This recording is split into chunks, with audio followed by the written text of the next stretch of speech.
Hopefully my umbrella makes it.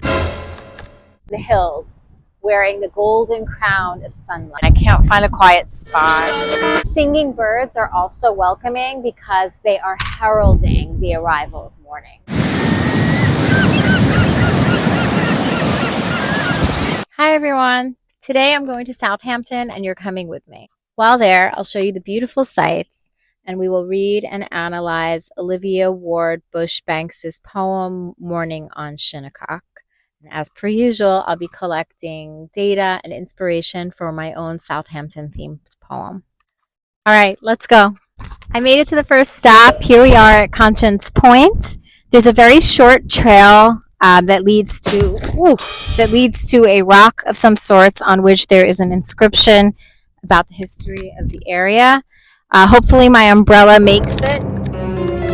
It's not looking so good though. Despite having used bug spray, gotten eaten alive on my knee, caught the critter in the act.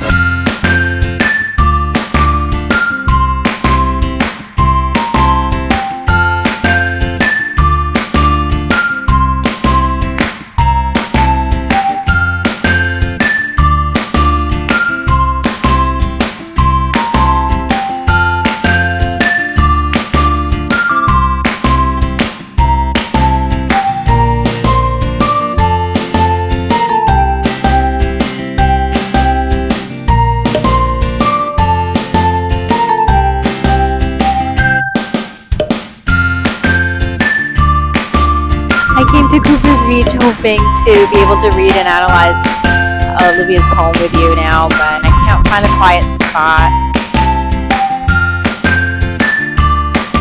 Look, this is not a joke. There's a seat carved into this piece of driftwood just for us so we could read and analyze the poem together. Morning on Shinnecock by Olivia Ward Bush-Banks. The rising sun had crowned the hills and added beauty to the plain. O grand and wondrous spectacle that only nature could explain. I stood within a leafy grove and gazed around in blissful awe.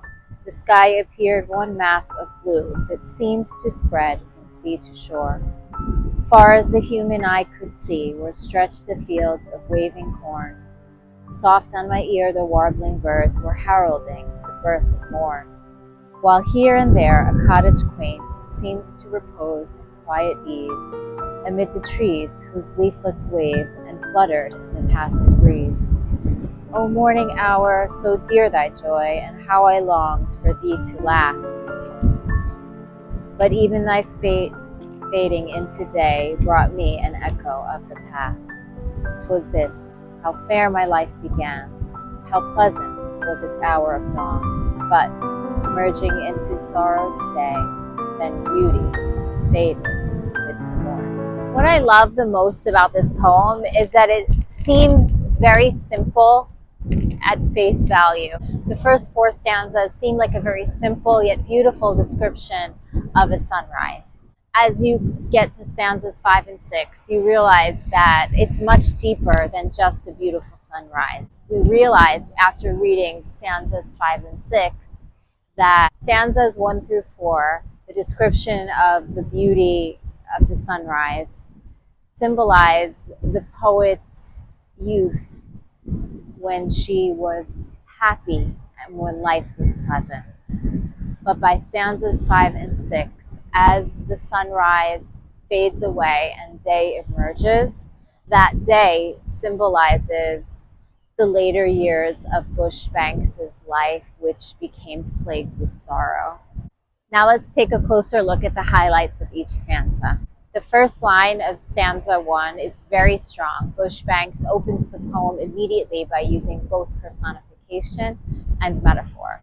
The rising sun is personified by giving it the characteristic of being able to crown something. And the hills, wearing the golden crown of sunlight, are compared to a king or queen, and the sunlight from dawn is compared to a crown. In the final line of stanza 1, Bush-Banks notes that only nature can contain such beauty. The imagery in stanza 2 sets a very different geographical scene. Now we are in a leafy grove.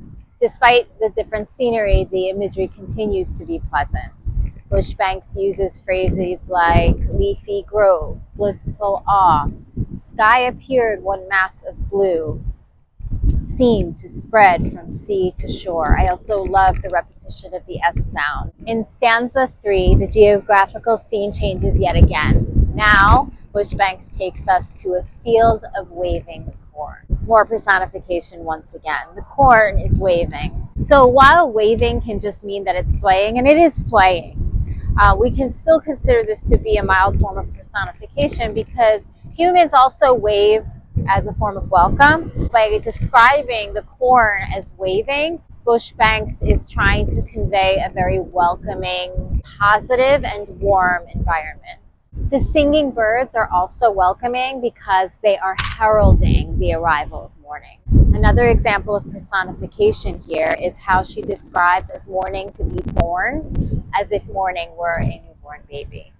This soft and gentle tone continues in stanza 4, where there is a quaint cottage that is in repose, which means that it's resting. And leaflets, like the corn from the prior stanza, are also personified by giving it the human characteristic of waving. Thus far, the elements in Bush-Banks' poem are very welcoming. We have the corn, we have the leaflets, and of course the birds. Stanza 5 is where the shift happens. As the day fully emerges and the sun finishes rising, the poet is reminded of a very bitter memory. This is clear when she writes, "Brought me an echo of the past." In the final stanza, Bush-Banks uses a metaphor to definitively compare the sunrise to the early years of her life. This is clear in the first 2 lines, which if put into simpler terms means this. My life was fair in the beginning. My life was pleasant in its hour of dawn. In the final lines, Bush-Banks compares the later, more sorrowful years of her life to the full emergence of day, when she says, "But merging into sorrow's day, then beauty faded with the morn." I hope you enjoyed reading and analyzing Olivia Ward Bush-Banks' poem Morning on Shinnecock with me, and I feel like I have a lot of information that I can incorporate into my poem. From the duplicitous and behemoth mosquitoes, winds, and hedges, I discovered respite in watermill sculptures, farm and forage, lavender syrup, Conscience Point tides, and Cooper's Beach driftwood.